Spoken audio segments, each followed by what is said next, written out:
What is up, everybody? Welcome to Today I Learned Bitcoin.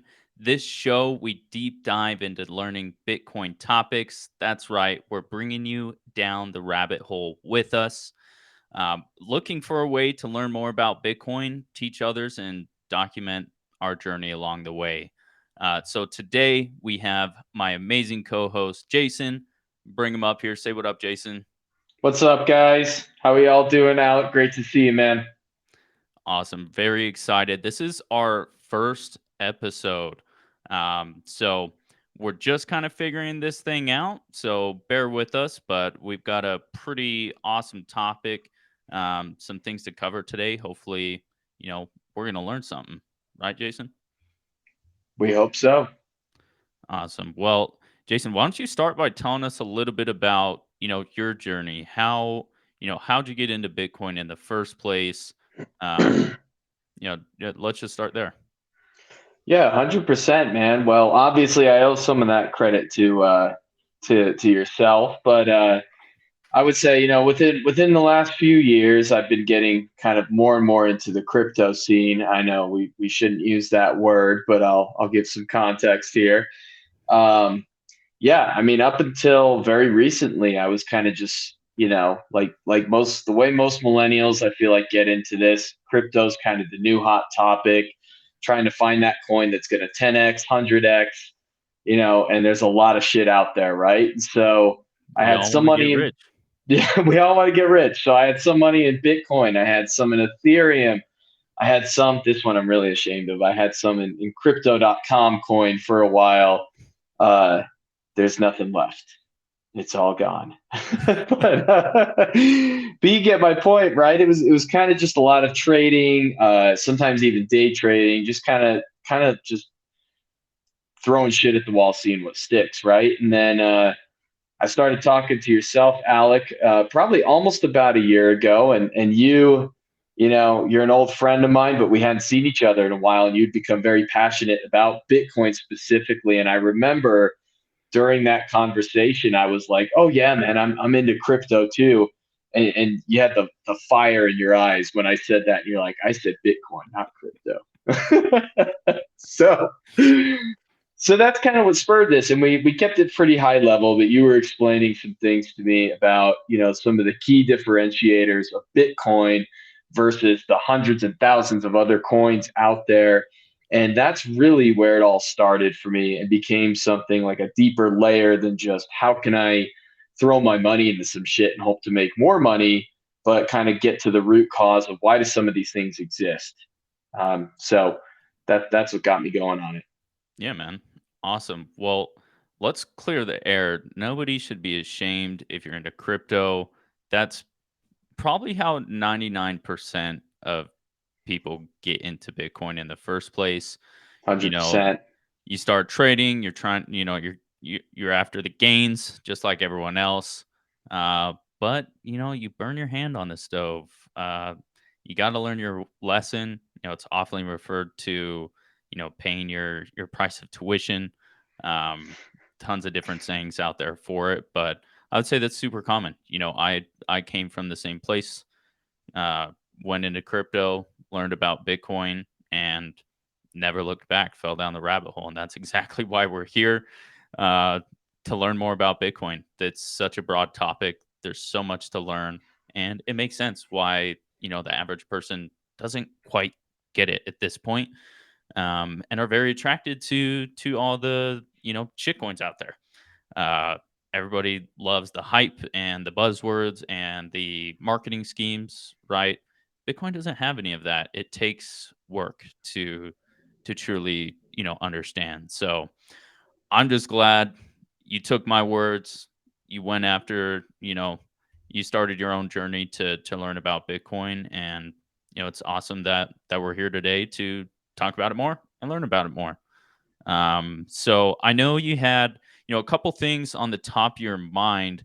You've been going through, doing your proof of work, reading some awesome Bitcoin books. I know you went through the Bitcoin Standard, by Saifedean, and you also, I don't know if you've completed yet. Did you finish Jason Williams' book?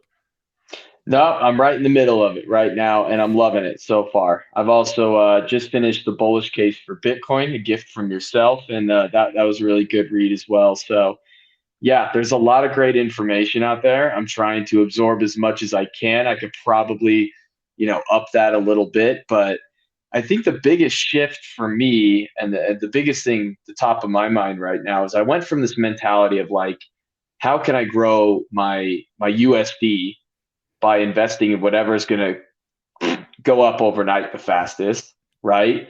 To Oh, like, what's the best store of value and what's going to protect me from what's going on with the USD right now. And the more I dug into that, I think when you really start to get into Bitcoin and break it down, you almost have to unlearn a lot of things. You have to go back and kind of recognize like the fiat money system is all we've ever known our entire lives. And you have to go back and unlearn some of that. And you have to really see how troubled things have become and how troubled, I guess, the general um, everything about the fiat system really is. And then it starts to make sense. You start to put things together in a problem solution format where the problem is we have this monetary system that's managed by a team of people or managers. We don't refer to them as managers, but that's what they are. Our economy is managed right now, and it's not truly a free market.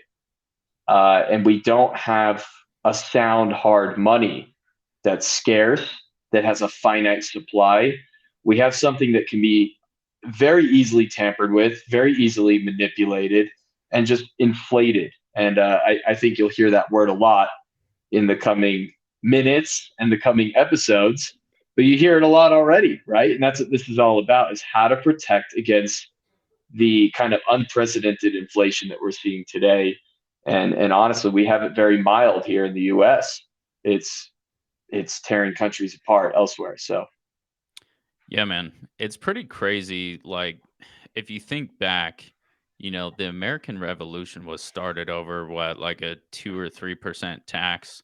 Like what we're going through today, and everybody's just going about life like it's nothing. We have 10% CPI inflation, right, on top of everything else, which we're going to cover. We've got a few charts to look at that kind of talks about these different things. But yeah, it's just wild that the average person is not even thinking about this. Like, and if they are, I'm sure everyone's noticing price changes, things like that, but they don't know exactly why. Corporate greed, or there's a war. These are the downstream effects of what's happening. It's what we're feeling, but nobody understands what's causing it. What's behind it. We just kind of blindly follow these leaders and elect these politicians that who knows what they're doing. I don't understand the entire system, but we know there's an option and there's a way out of it. And that's why we're both in Bitcoin, right? absolutely, and I think a big part of that is we've become almost complacent with what's happening. We don't like it. We talk about it. We bring it up at Thanksgiving. We usually attribute it to a politician or a president because that's our level of understanding. And the system is wildly overcomplicated. In fact, it's almost humorous the way they interchange different terms for inflation or quantitative easing, right? Which is money printing. And it's just like they do that. It's done in such a way that you kind of just you dislike it, but you accept it. And it takes so much work to really dig into it and see that there even is an opt-out alternative like Bitcoin. And it's a big thing, right? When you're trying to get your mom to understand Bitcoin or something, or even myself, like trying to unlearn the US dollar as not being like the most reliable, stable thing in terms of like a monetary reserve. It's pretty crazy. It's almost like taking somebody who's been super religious their whole life and asking him to suddenly become atheist, right? It's like We have only known this system our whole lives. It's convoluted, it's overly complex, and it's not easy to find something else. Yeah, I mean it takes a complete paradigm shift.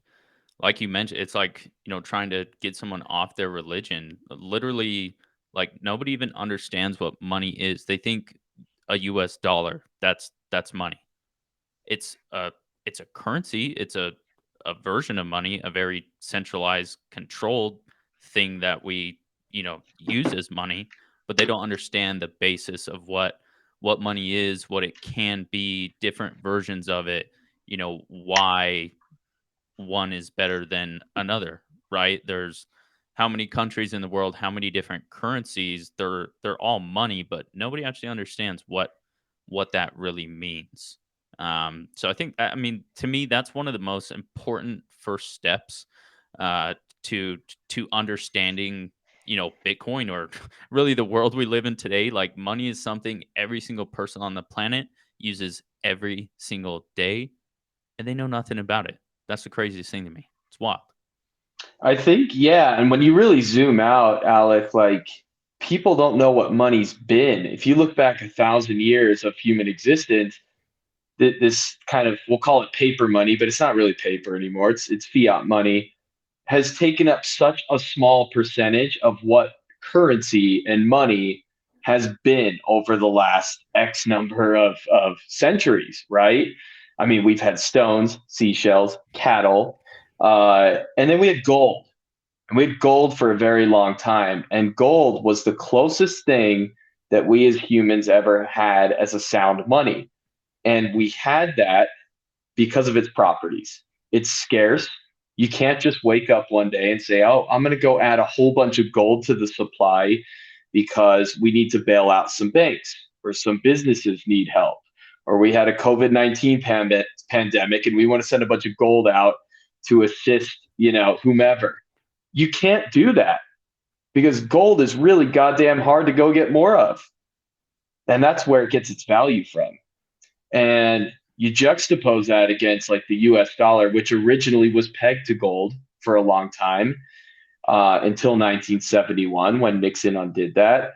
And the US dollar is just like literally the Federal Reserve can wake up and say, like, oh, okay, Silicon Valley Bank, we like these guys are in trouble. Need to Whatever save bank them. is, we're going to go add a zero to the end of the number that's already on our balance sheet.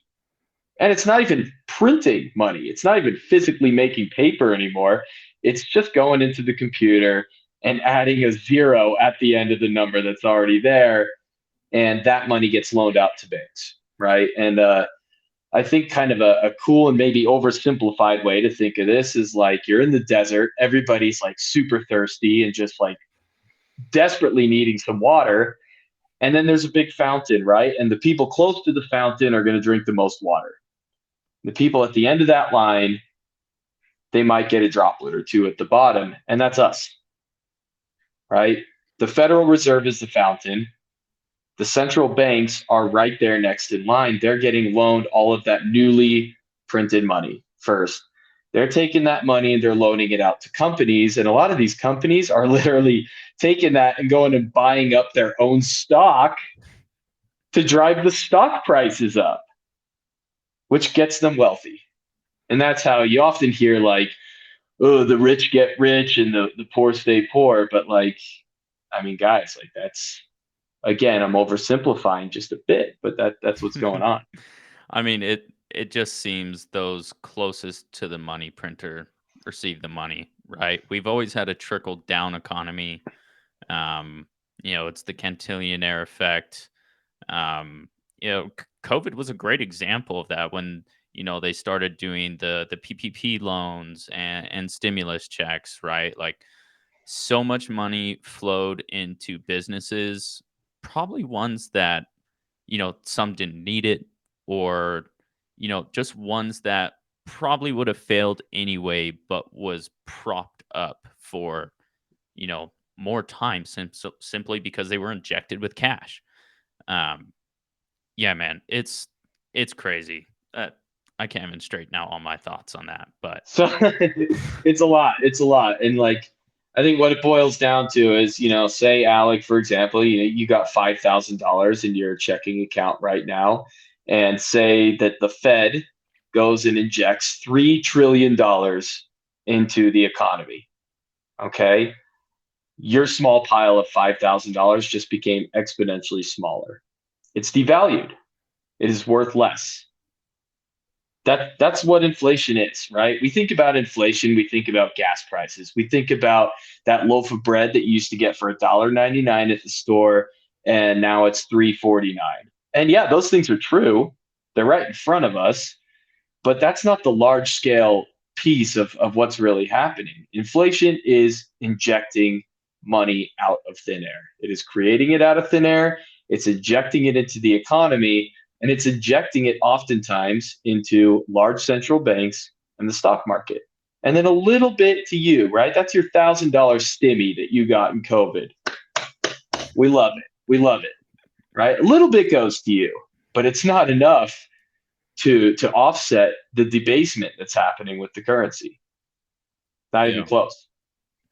Yeah, 100%. And just, to kind of pivot this over to Bitcoin, a feature I would love to see in a bank account is instead of showing me how many dollars I have, what if it showed the percentage of money supply that you own?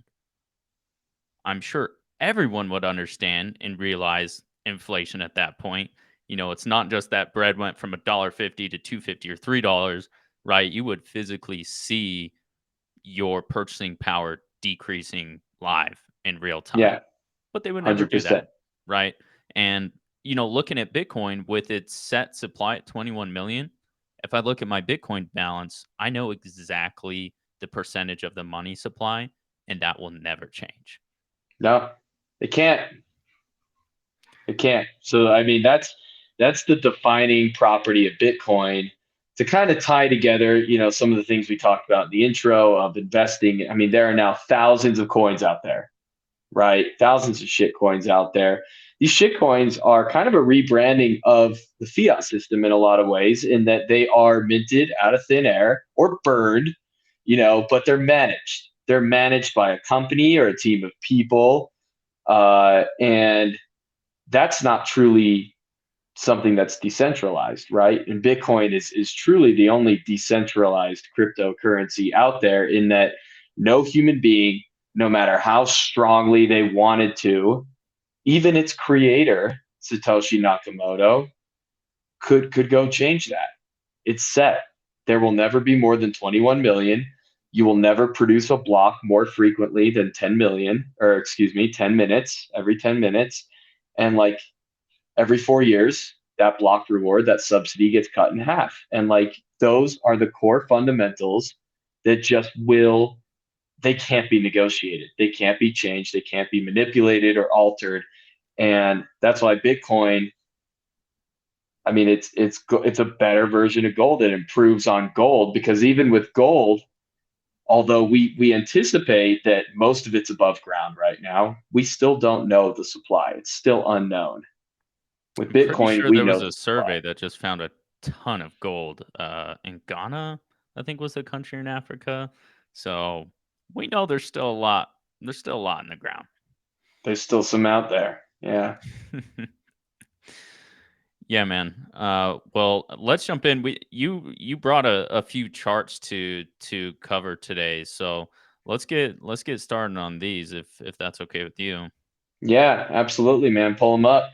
All right, let's get this thing popped up here. So we're starting out with Mr. Kramer. If anyone has been trading the inverse Kramer, you're absolutely killing it. But Jason, why don't you tell us why you thought you thought bringing Kramer on Yeah. here was important?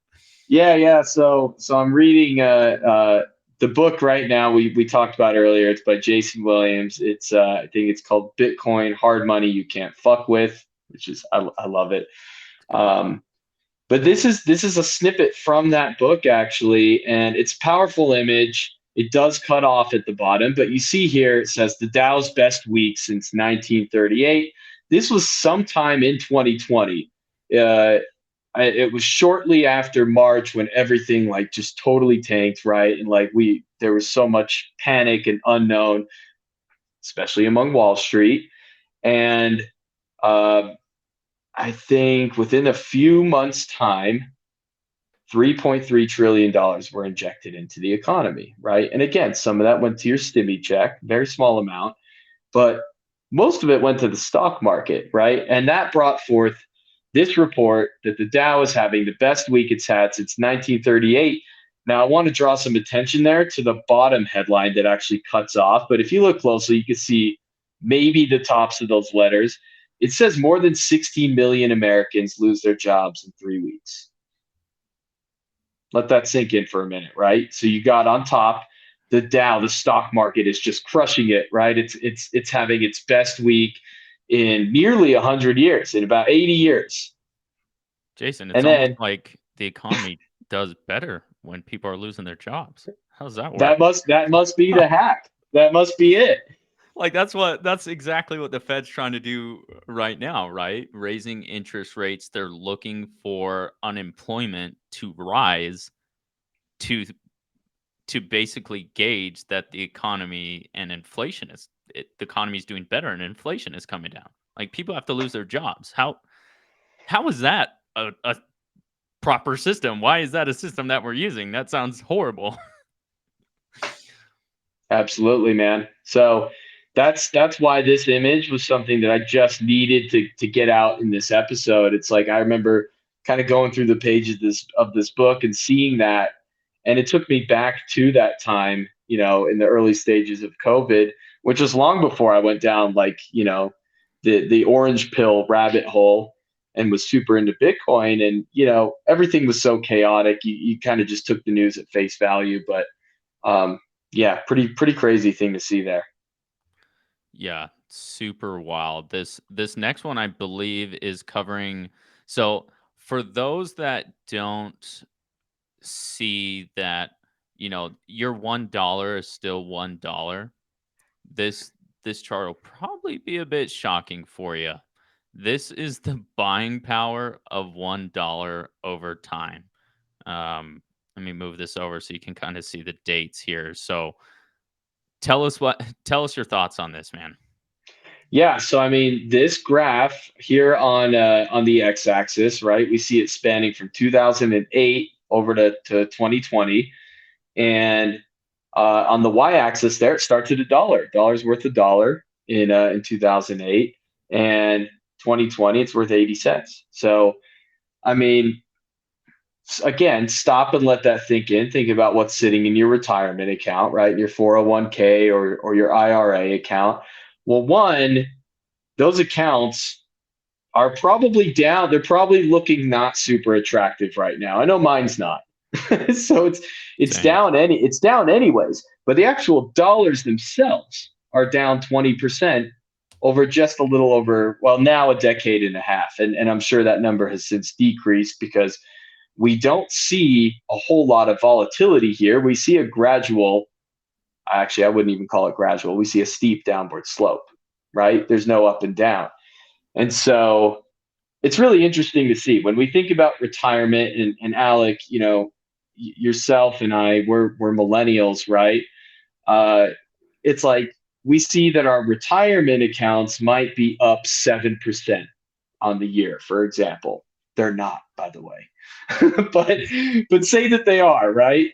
And it's like, are we really outpacing the inflation that's happening? Are we really making gains, right? Even if that dollar figure that we remove at the age of 60 or whatever is higher, what's the purchasing power look like? And that's something we really have to think about. A 20% decline in a decade is pretty staggering.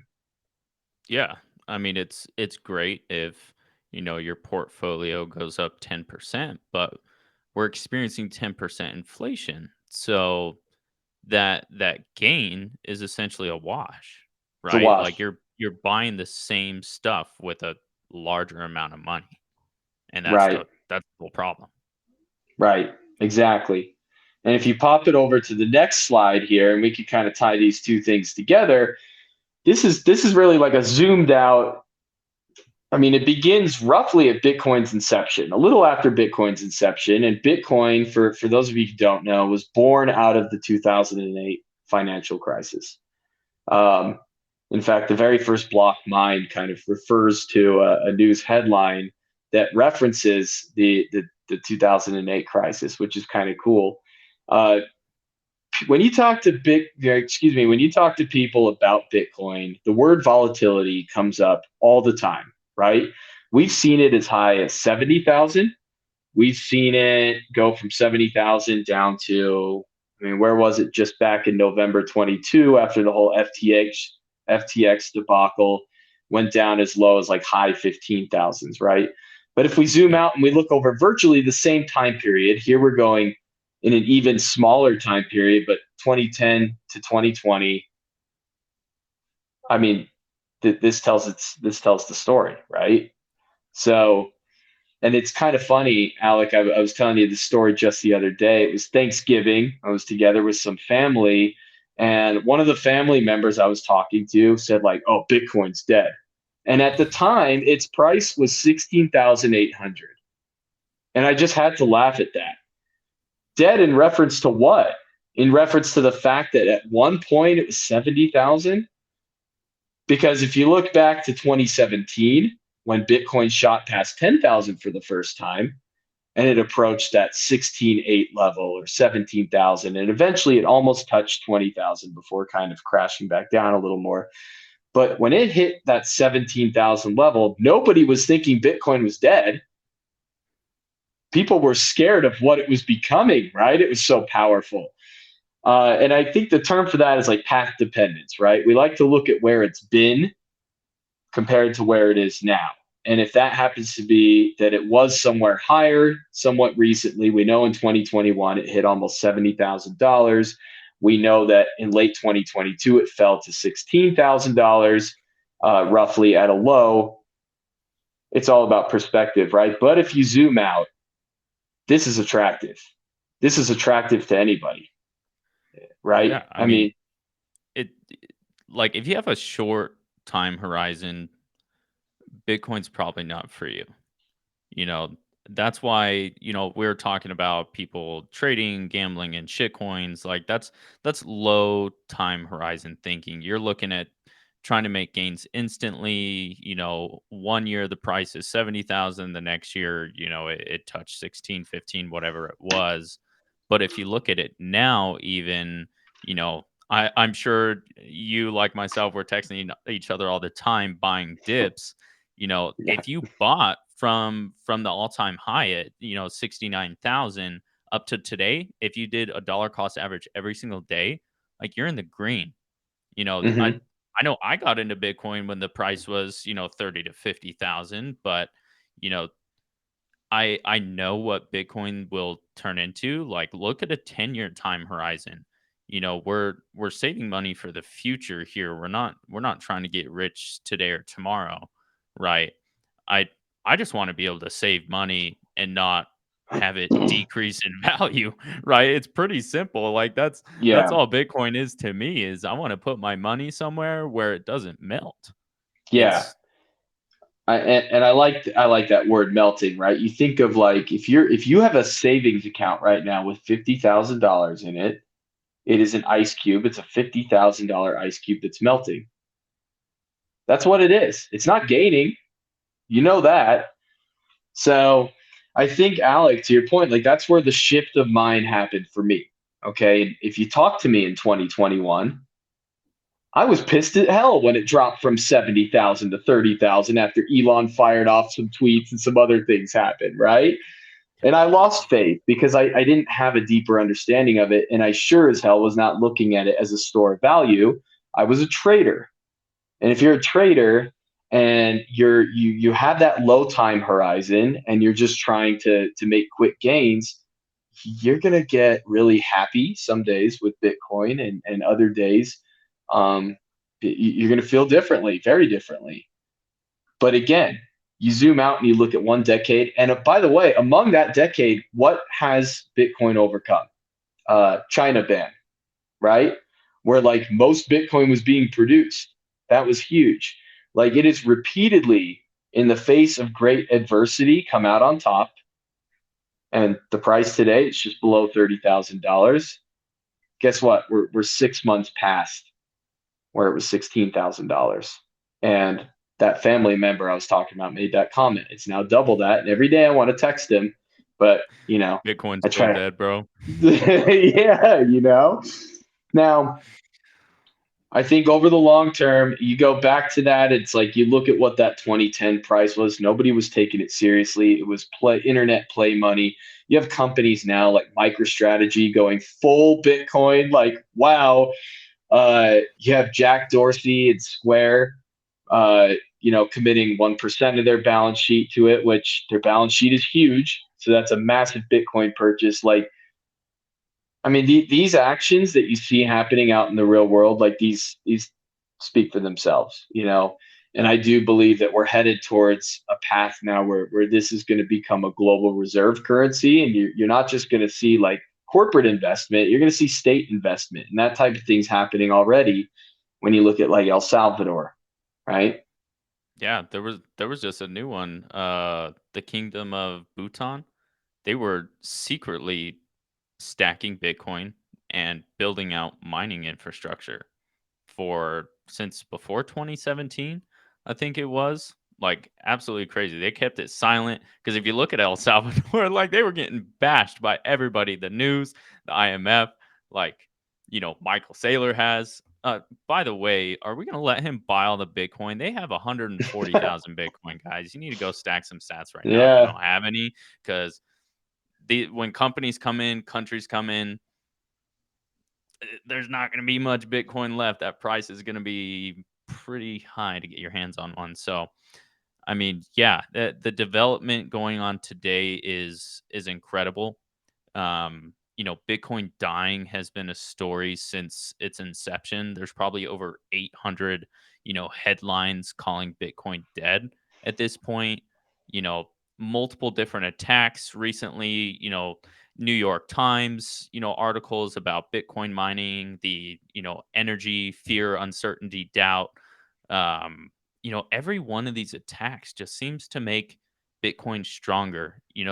It's honestly the best marketing for Bitcoin since, Bitcoin's not a company, there's no marketing team. So every time the New York Times wants to come out and attack it, that provides us the opportunity to spread and share the truth, to prove them wrong.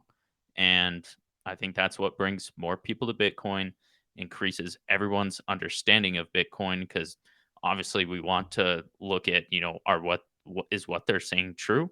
Obviously it's not. If you look at look into it at all, do a slight bit of research, you'll easily find that all these narratives are just 100% false. yeah, yeah. Or missing a lot of information, right? A lot of Yeah. omitting of details. So Well, every time they want to pull a price chart, it's like, in a 1 year span. Pull the yeah, 10-year chart. Is Bitcoin down? we Like, just did, no. right? Yep, yep. From under a dollar to where it's sitting to today. Yeah, I don't think there's a single person that, if given the opportunity, wouldn't go back to 2010 prices and buy Bitcoin, right? It's just a no-brainer. I think the biggest draw, though, and again, this is my big mind shift is like tying all of this together is like to pull yourself out of that mindset of like how do I make some short term gains, right? What can I throw money into? What's the new coin? What's the new meme thing going on? Uh, into like something that's really going to protect me from the dangers of inflation and these dangers.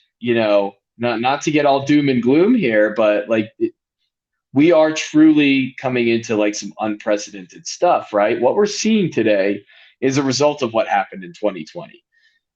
Alec, like I've talked to you about this for weeks. The most impactful thing I read about Bitcoin at all wasn't about the potential of a price prediction in 5 years, right? The most impactful thing I read was that in 3 months of COVID, the outset of COVID in 2020, in 3 months' time, the Fed added more money, more liquidity adding liquidity. I love that. Added printed more money, added more money to the balance sheet than in the 240 years preceding 2020 combined. What? Mind In blowing. 3 months. In 3 months. So we're seeing those effects now. Okay. That's why your parents could go buy a home for $50,000 in their 20s, and your $50,000 today gets you a top trim level Honda Civic. I think we That's have a like chart on 50,000. this, right? Yeah. Pull it up. Let's Pull it look up. this up here. Okay, this is on That's rent. rent inflation. There's another one. I think if you go to the next one, it's housing prices, but they're both relevant, right? And like what we're Okay. told about inflation, we're told a lot of different things about inflation, right? First off, we have Jerome Powell telling us we're trying to get it to 2%. And I think that itself is laughable. Like we're trying to only debase your money by 2% each year. Like, oh, sweet. We love it. 2% is great. I love to lose 2% of my money each year. But right. And again, that's that like level of acceptance we have. Like we really do take that at face value. But Alec, if you go back to that housing chart real quick, um, we have kind of like this CPI, reference of overall inflation, and then we have like industry specific inflations, right?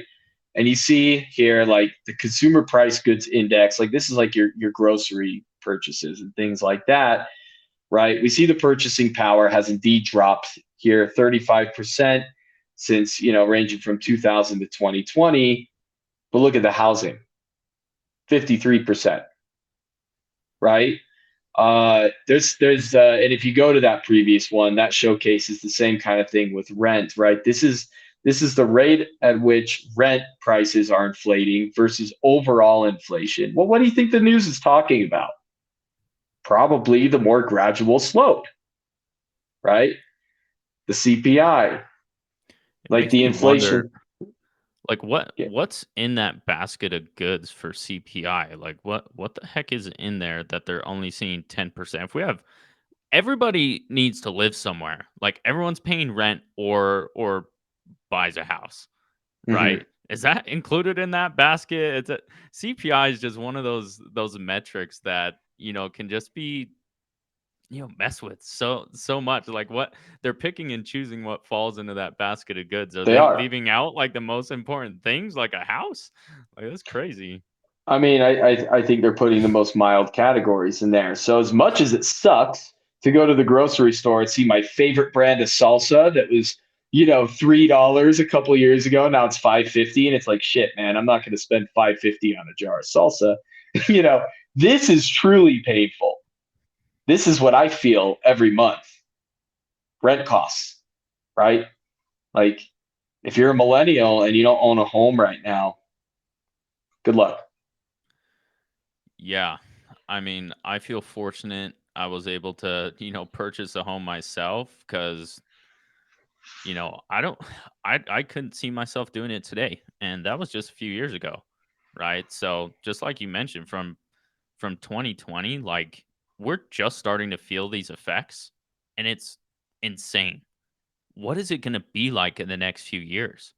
Like I don't know if this, the capital controls that the Federal Reserve is doing, like are they aiming to bring us back to a normal place? I have a hard time seeing that happening when 80% of the money supply was just created in the past couple years. Like there's going to be a new normal, and I think that normal is going to be pretty high inflation. I Yeah. I just don't see a way other than that.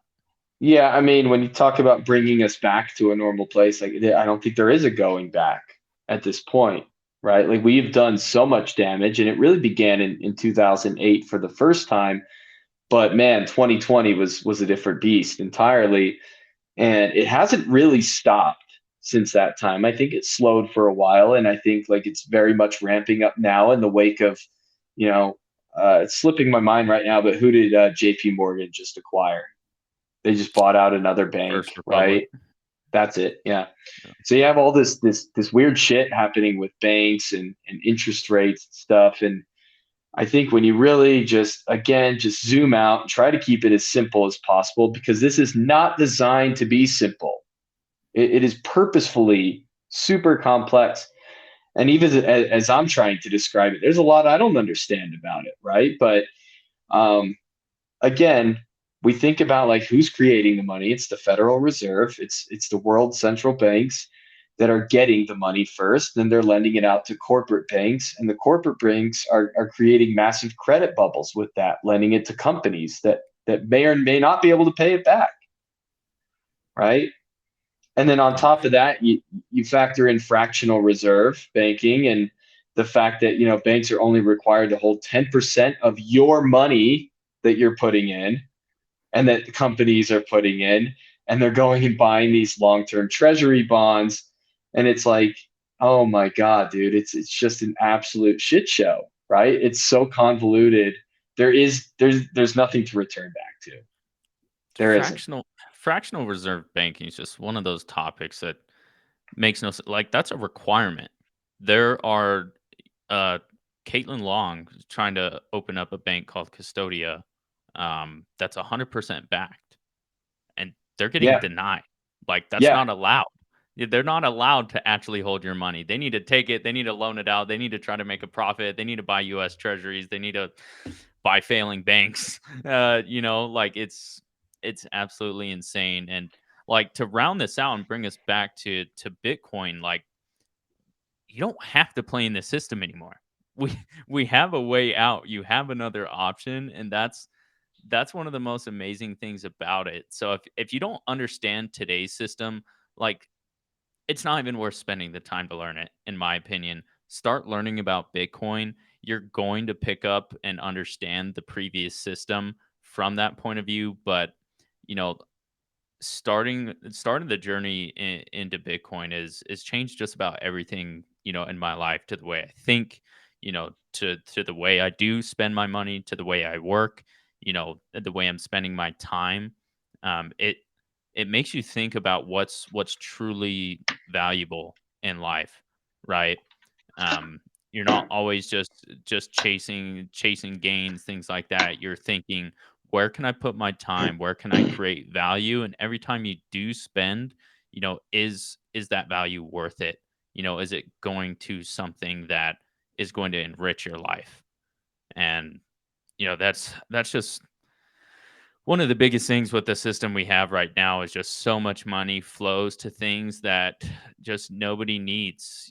Failing companies are propped up, failing banks are bought and propped up, or bailed out by governments. Like if a business is failing, why are you bailing it out? There's probably a reason it failed because it wasn't providing value, right? Yeah. And And Bitcoin and just is doesn't it allow for is it a free market? Is it actually a free market when we do those that. things, right? When we intervene, when we manage and just manage relentlessly? It's like No, that's no, you ask people, what do you love about America? Oh, it's free market.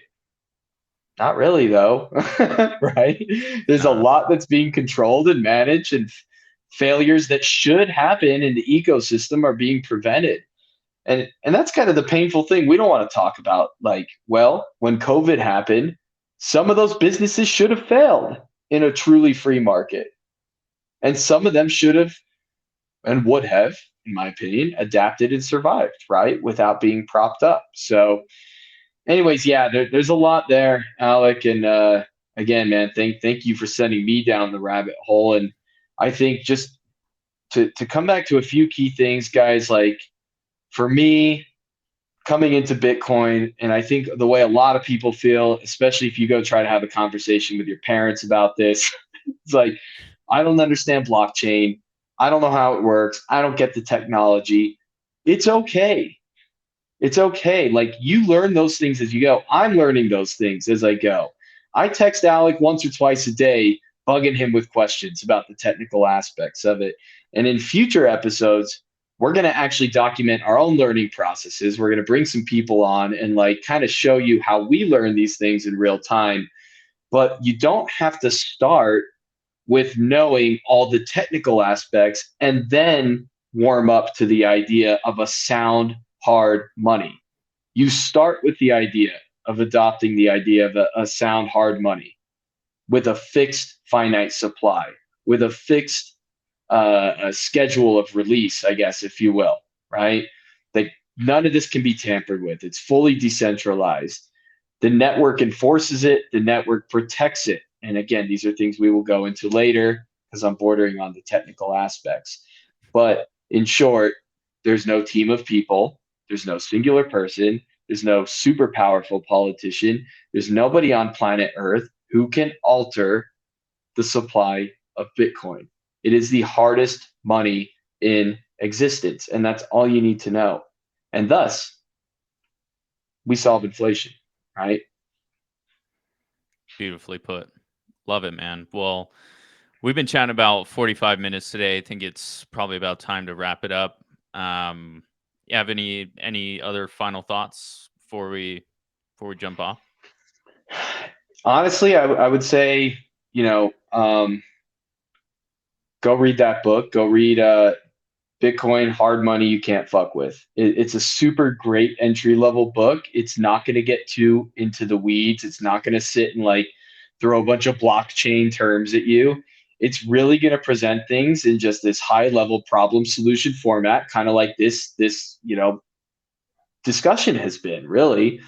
And I would recommend also like checking out the Bitcoin Standard. The Bitcoin Standard spends about the first two-thirds of the book not talking about Bitcoin at all, but talking about the history of money. Is it a little dry? Yeah, it's a little dry at times, but it's good stuff to know because it put things in perspective for me. It taught me a lot about the properties of money and what makes a good store of value versus a really, really shitty store of value. And you will start to see quickly why we need something like this. And then at that point, we can start getting into the technical aspects. So go read one of those books, read 5, 10 pages a night, and it'll start to draw you in. And that's how I want to close up. That's kind of my closing advice for you. Absolutely. Love it. I mean, a lot of people don't read books, get audiobooks, whatever you need. Like there's tons of great Bitcoin education out there. The bullish case for Bitcoin. I bought 14 copies of that, gave it out to a bunch of people for Christmas. I think you're like one of three people that read it, but I was able to mint some new Bitcoiners out of it, so it was worth it. I love the way you put that. Mint some new Bitcoiners. That was a good read as well. It's about 100 pages long. Things are kept pretty high level. It doesn't get too technical, so that's really where you want to start. Like, don't try to go understand the technology first. Try to understand the use case, the need for it. 100% agree with you. Well, thanks so much, Jason. Looking forward to the next episode. We will kick off the outro here. Um, Appreciate you guys for joining in for our first episode of Today I Learned Bitcoin. Really hope you enjoyed the show. I hope you learned something and have, a few things that you can take away. We're excited to bring on some guests and cover some of the Bitcoin topics you are interested in learning. So please drop a comment below if there's some topics you want to learn about. We will find a guest to bring on. If you'd love to come on the show and teach us something about Bitcoin, please send a message, shoot a DM. I will pop up our Twitter here. Find us on TIL-BTC on Twitter or on YouTube. Please subscribe, smash the like button, help us fight these algorithms. It's hard to push Bitcoin content out there, but we appreciate you. Thanks for tuning in, and we'll catch you on the next episode of Today I Learned Bitcoin.